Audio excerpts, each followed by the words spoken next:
Assalamualaikum warahmatullahi wabarakatuh. Nama saya Irwan Wahyudin. Saya kelompok mahasiswa yang akan memaparkan sebuah pembelajaran fikih. Ada Gunawan, ada Jaka, Riki Lukman, serta Samsul Mukti. Di sini saya akan memaparkan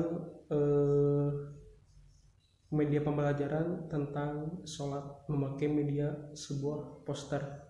Mari kita lihat. Mengenai materi pembelajaran fikih yang berjudul Toharoh.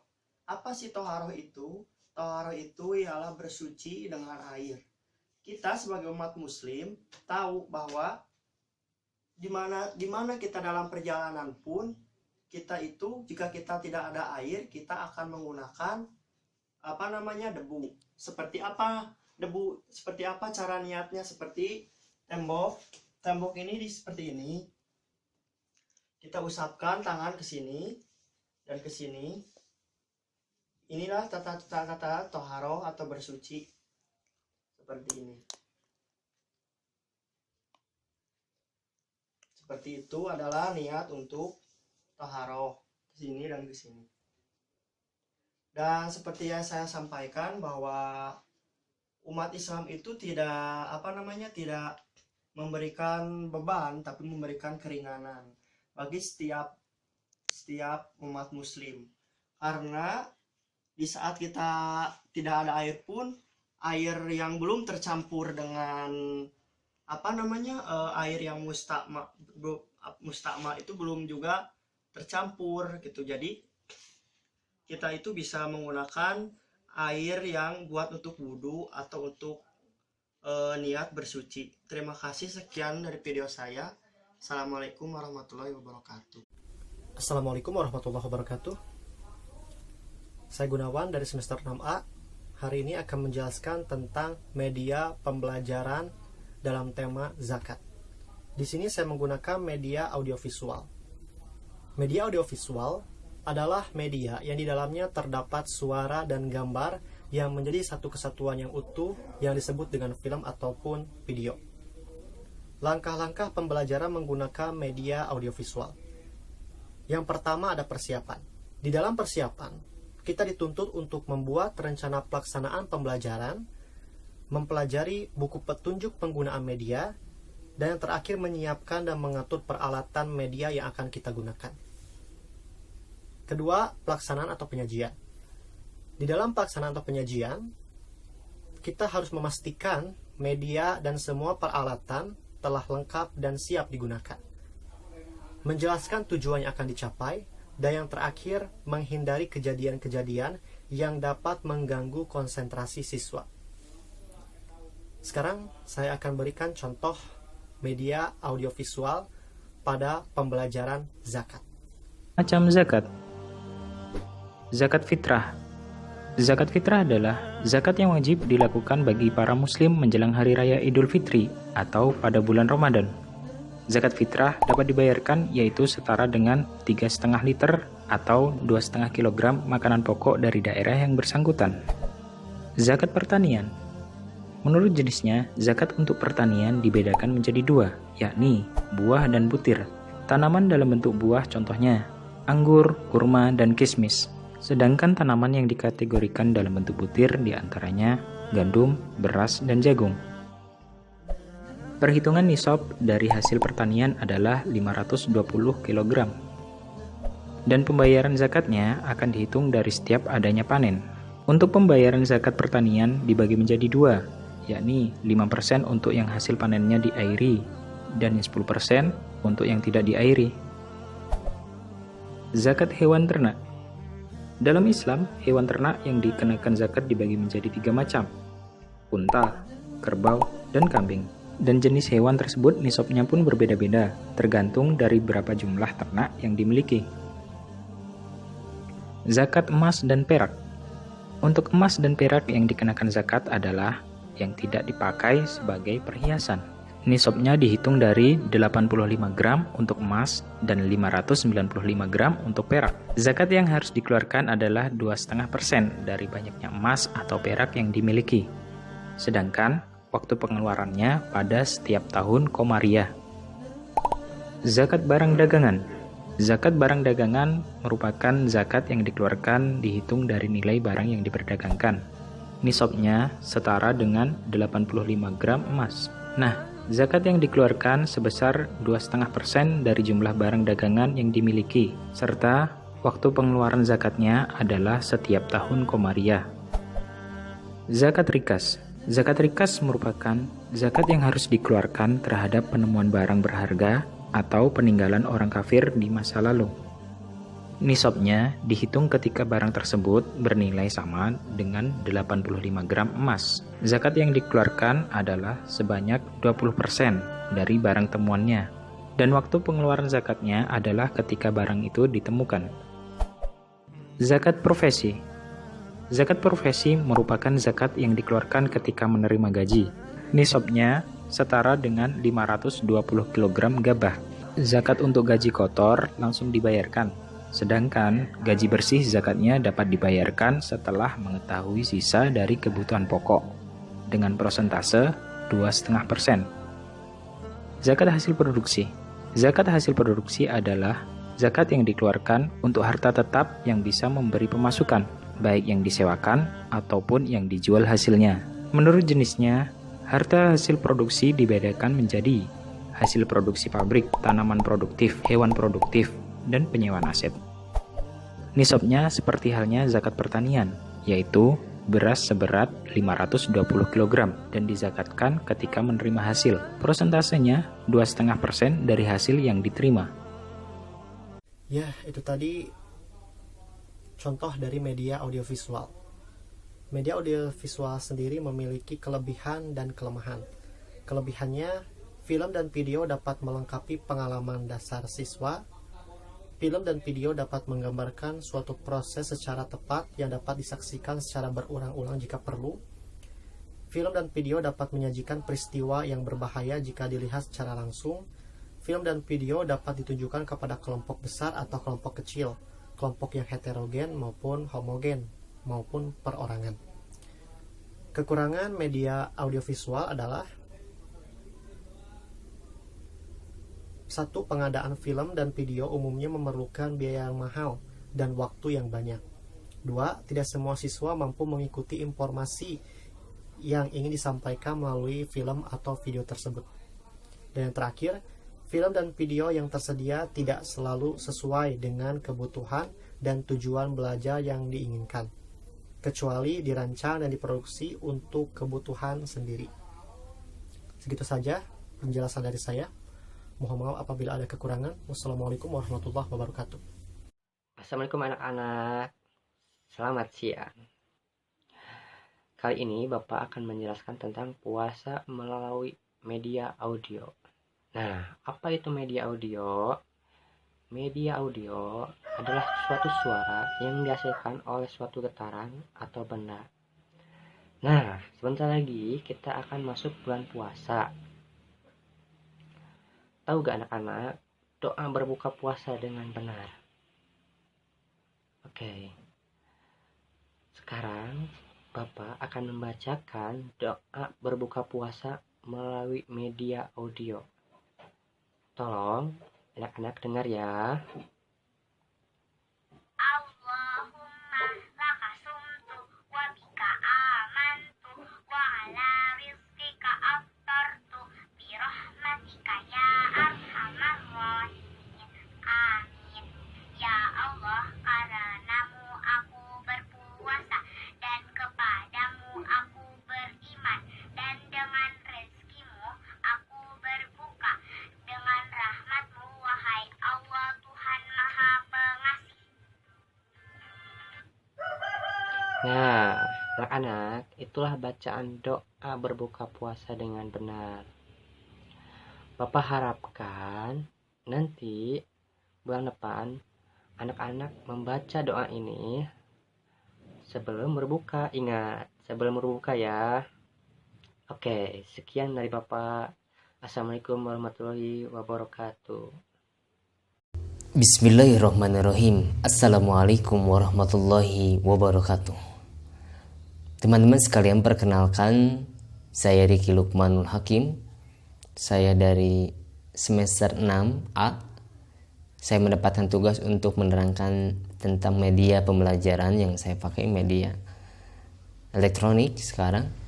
Dan materi yang saya akan sampaikan yaitu tentang haji, dan saya membuat judul Haji yang diterima Allah Subhanahu wa taala, dibuat oleh Riki Lukmanul Hakim. Baik, kita lanjutkan teman-teman sekalian. Perintah haji ini kita bisa temukan dalam surat Ali Imran ayat 97.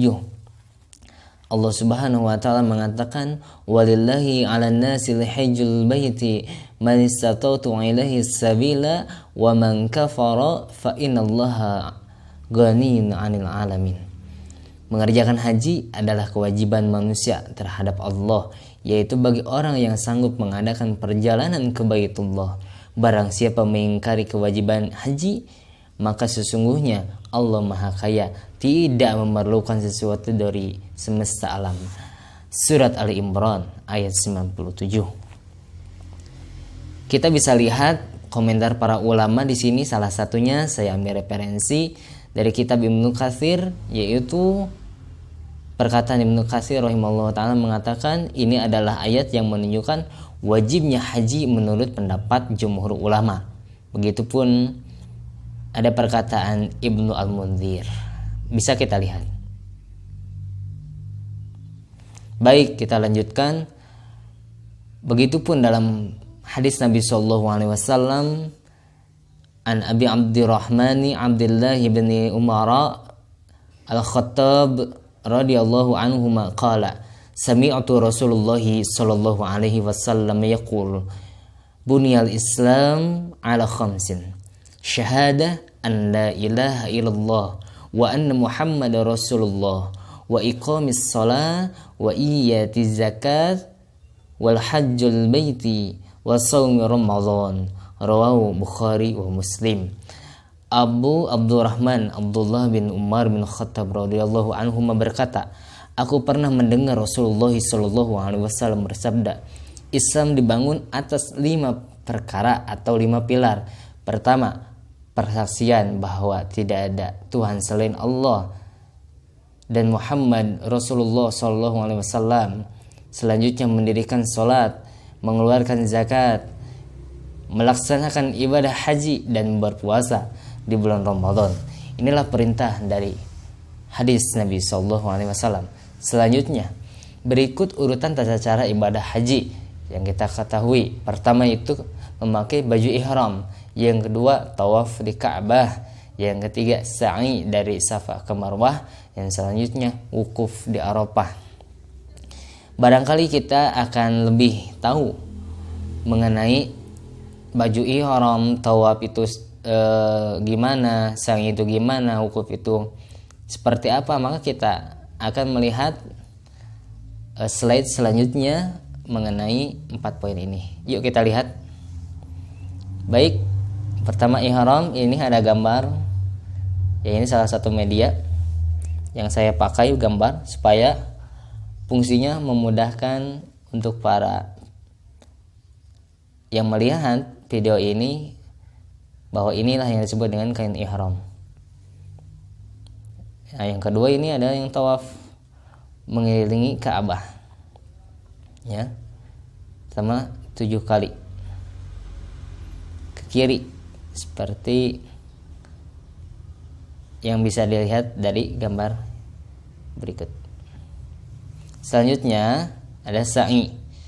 Sa'i ini adalah seperti lari-lari kecil ya, dari Safa ke Marwah. Selanjutnya wukuf di Arafah. Di sini bisa kita lihat gambar yang sedang berkumpul para jamaah di seluruh dunia untuk wukuf di Arafah. Di sini adalah salah satu momen orang yang melakukan haji untuk bertakarub dengan Allah Subhanahu wa taala, introspeksi diri atas kesalahan-kesalahan selama ini, bahkan memuhasabah diri. Dari sinilah momennya untuk berduaan dengan Allah Subhanahu wa taala. Selanjutnya, syarat supaya haji kita diterima oleh Allah Subhanahu wa taala. Yang pertama yaitu mengharap ikhlas hanya kepada Allah Subhanahu wa taala, mengharap pahala hanya kepada Allah Subhanahu wa taala.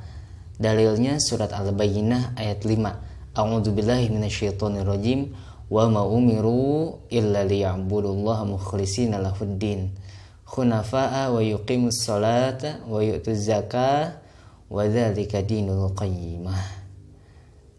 Artinya, padahal mereka tidak disuruh kecuali supaya menyembah Allah dengan memurnikan ketaatan kepadanya, ikhlas dalam menjalankan agama yang lurus, dan supaya mereka mendirikan salat dan menunaikan zakat, dan yang demikian itulah agama yang lurus. Yang kedua, supaya haji kita diterima oleh Allah Subhanahu wa taala, yaitu mengikuti contoh dari Nabi Shallallahu alaihi wasallam. Allah Subhanahu wa taala mengatakan, A'udzubillahi minasyaitonirrajim, qul in kuntum tuhibbunallaha fattabi'uni yuhibbukumullah wa yaghfir lakum dzunubakum wallahu ghafurur rahim. Katakanlah Muhammad, jika kamu benar-benar mencintai Allah, ikutilah aku. Yang dimaksud, ikutilah Nabi Muhammad sallallahu alaihi wasallam. Niscaya Allah mengasihi dan mengampuni dosa-dosamu. Allah Maha Pengampun lagi Maha Penyayang. Al-Imam Ibnu Katsir rahimahullahu taala, beliau mengatakan bahwa ini setegas-tegas ayat untuk mereka yang mengakui cinta kepada Nabi Muhammad sallallahu alaihi wasallam, akan tetapi ia tidak mengikuti contoh daripada Nabi Muhammad sallallahu alaihi wasallam. Maka dari itu, untuk teman-teman sekalian, ketika kita melakukan haji secara umum, ibadah-ibadah yang lain, maka kita patut sekali mengikuti contoh daripada Nabi sallallahu alaihi wasallam, baik daripada perkataan, perbuatan, kaifiyah, dan lain sebagainya. Maka dari itu, inilah 2 poin supaya haji kita diterima oleh Allah Subhanahu wa taala. Teman-teman sekalian, yang selanjutnya, kesalahan-kesalahan dalam haji. Nah, ini sangat banyak sekali penampakan seperti ini, khususnya yang ada di Indonesia. Pertama, tidak menyibukkan diri dalam beribadah kepada Allah Subhanahu wa taala. Jadi ketika di Arab Saudi, ketika ada di Mekah dan Madinah, kita tidak sibuk untuk beribadah, mendekatkan diri kepada Allah, malah sibuk dengan selain Allah, seperti belanja, seperti selfie. Seperti kita bisa lihat gambar di sebelah kiri saya, yaitu ada bapak-bapak yang sedang berdoa kepada Allah Subhanahu wa taala dan khusyuk. Lalu kemudian di sampingnya ada bapak-bapak yang sibuk melakukan selfie. Ya, ini sesuatu hal yang tidak boleh terjadi dari setiap muslim. Yang kedua, kesalahan-kesalahan dalam haji, yaitu tidak ikhlas karena Allah Subhanahu wa taala. Kebanyakan dari kita ketika melakukan haji hanya ingin mendapatkan gelar haji, ingin dikatakan oleh orang-orang, aku sudah haji, sehingga orang lain menghormati kita sekalian. Nah, ini kesalahan yang sangat fatal, dan ini akan merusak pahala ganjaran haji yang kita lakukan. Maka akan capek kalau seandainya kita berharap kepada makhluk, bukan berharap kepada Allah Subhanahu wa taala. Itulah kesalahan-kesalahan dalam haji. Yang pertama, tidak menyibukkan diri dalam beribadah. Yang kedua, tidak ikhlas karena Allah Subhanahu wa taala.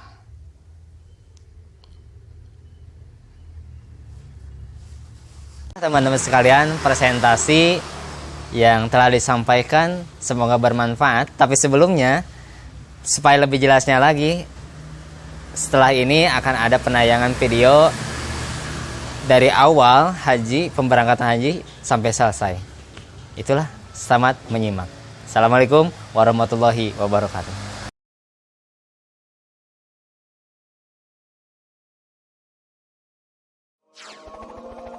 هذا العام سيذهب عبد الله برفقة زوجه إلى مكة المكرمة لأداء فريضة الحج. سيذهب عبد الله وزوجه في رحلة حج تمتع. وللحج أيضا نوعان آخران هما القران والإفراد. في أثناء الرحلة نادى قائد الطائرة بأن الرحلة قد دخلت ميقات الإحرام. هم عبد الله بعد النداء بالاستعداد للإحرام. فللحج والعمرة 5 مواقيت مكانية لا يجوز تجاوزها إلا بإحرام، والمواقيت هي أبيار علي، رابغ، السيل الكبير، السعدية، ذات علق. أما من كان مكانه أقرب إلى مكة من هذه المواقيت فميقاته هو مكانه. وعند الوصول للميقات يسن للحاج إزالة شعر الإبط والعانة وتقليم الأظافر والاغتسال وتطيب البدن دون ملابس الإحرام. ثم يقوم الحاج بلبس ثياب الإحرام وهي الرداء والإزار والنعل للرجال. أما المرأة فترتدي ملابسها العادية عدا النقاب للوجه والقفازين لليد. بعد أن هيأ عبد الله نفسه للإحرام بدأ يتلو وزوجه النية قائلين: لبيك عمرة متمتعا بها إلى الحج. أما الحج المفرد فيقول: لبيك حجا. أما القارن فيقول: لبيك عمرة وحجا. ثم شرعا في التلبية مع باقي الحجاج في الطائرة. ثم بدأ عبد الله في تذكر محظورات الإحرام، فلا يجوز إزالة شيء من شعر البدن أو الأظافر، أو تطيب البدن أو لباس الإحرام، أو تغطية الرأس، أو لبس أي مخيط مفصل على قدر العضو، أو الجماع أو المباشرة بشهوة، عقد النكاح والخطبة، أو التعرض للصيد البري بالقتل أو بالتنفير. وصلت الرحلة وتوجها لبيت الله الحرام، حتى إذا ما شرعا في الطواف توقفا عن التلبية وتوجها نحو ركن الحجر الأسود، فجعل عبد الله رداءه الأيمن تحت إبطه ليكشف عن كتفه الأيمن كما تقتضي سنة الاطباع. وعندما وصلا للحجر الأسود اكتفيا بالإشارة نحوه نظرا للزحام وعدم جواز المدافعة والمزاحمة تطبيقا لسنته عليه الصلاة والسلام. بعد ذلك بدأ الطواف من الحجر الأسود، والطواف 7 أشواط تنتهي أيضا عند الحجر الأسود. وأثناء الطواف له أن يدعو ويذكر الله بما شاء. كان عبد الله على علم بأنه كلما حاذ الركن الذي قبل الحجر الأسود يسن استلامه بيده دون تقبيل، فإن لم يستطع فليمضي دون أن يشير إليه. ويسن القول وقتها: ربنا آتنا في الدنيا حسنة وفي الآخرة حسنة وقنا عذاب النار، حتى يصل للحجر الأسود. وخلال طواف عبد الله حرص على ألا يدافع أو يزاحم، كما حرص ألا يطوف من داخل حجر إسماعيل لأنه جزء من الكعبة، والدخول فيه يجعل ذلك الشوط ناقصا غير مجزئ. وفي نهاية الشوط السابع غطى عبد الله كتفه الأيمن، ثم ذهبا خلف مقام إبراهيم لصلاة ركعتي الطواف. اتجه عبد الله مع زوجه بعد الصلاة إلى المسعى، وفي طريقهما شربا من ماء زمزم كما سن النبي عليه الصلاة والسلام. ثم صعدا إلى الصفا من باب الصفا وتليا حين الصعود قوله تعالى: إن الصفا والمروة من شعائر الله، فمن حج البيت أو اعتمر فلا جناح عليه أن يطوف بهما، ومن تطوع خيرا فإن الله شاكر عليم. ثم وقفا يدعوان الله مستقبلين الكعبة.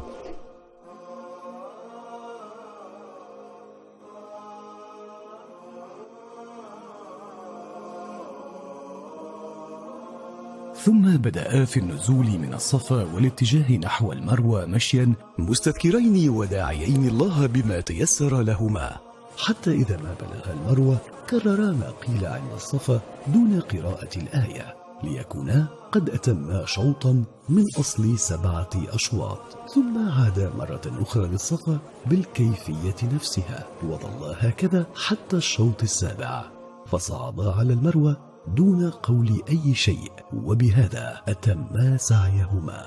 بعد السعي قام عبد الله بقص شعر رأسه، أما زوجه فقد قامت بقص ما مقداره رأس الإصبع من جميع نواحي شعرها، وبذلك تحللا من الإحرام وظلا في مكة حتى يوم 8 من ذي الحجة.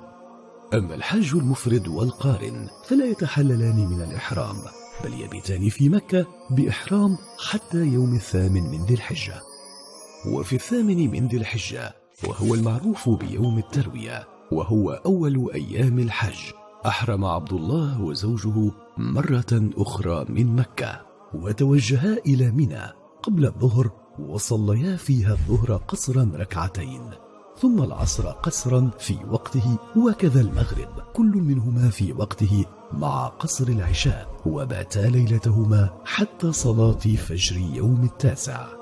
بعد صلاة الفجر سارا إلى عرفات للوقوف، وعرفات كلها موقف، وأفضلها موقف رسول الله صلى الله عليه وسلم عند الصخرات الكبار أسفل جبل الرحمة، ولكن زحام هذا اليوم المشهود أعاق وصولهما هناك، وليس من السنة المدافعة ومزاحمة الناس. ثم أنصتا إلى خطبة الإمام في عرفات، ثم صليا الظهر والعصر قصرا وجمعا، وخلال اليوم ظلا منشغلين بالدعاء والتسبيح والتحميد والاستغفار حتى غروب الشمس، وبعدها انصرفا إلى المزدلفة وصليا بها المغرب والعشاء قصرا وجمعا، وبتا فيها حتى صلاة الفجر.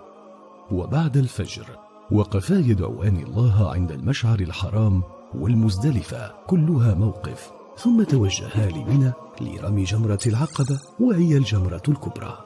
قبل ذهابهما لمنى التقط عبد الله له ولزوجه 7 حصيات أكبر قليلا من حبة الحمص، وعند الوصول هناك ذهبا إلى جمرة العقبة فرمياها ب7 حصيات واحدة تلو الأخرى، وكبرا مع كل جمرة. بعد رمي الجمرات قاما بذبح الهدي، وهو ذبح واجب على الحاج المتمتع والقارن فقط. ثم قام عبد الله وزوجه بالحلق والتقصير، ثم عادا إلى مكة وطافا بالكعبة 7 أشواط، لا يسن في هذا الطواف الاضطباع، ثم صليا 2 الطواف، ثم قاما بالسعي. والحج المفرد والقارن إن كان قد سعيا بعد طواف القدوم فلا سعي عليهما. بعد يوم 10 عاد عبد الله وزوجه لمنى للمبيت طوال ليالي التشريق 3، وفيها قاما برمي الجمرات 3 كل يوم، بداية من الجمرة الصغرى، وفيها ترمى 7 حصيات مثل جمرة العقبة. بعدها قاما باستقبال القبلة والتوجه بالدعاء، ثم الجمرة الوسطى بالكيفية نفسها، ثم انتهاء بجمرة العقبة. وبعد انتهاء مناسك أيام التشريق كان عبد الله وزوجه قد أكملا مناسك حجهما، وكان آخر ما فعلا هناك هو الطواف ببيت الله العتيق طواف الوداع.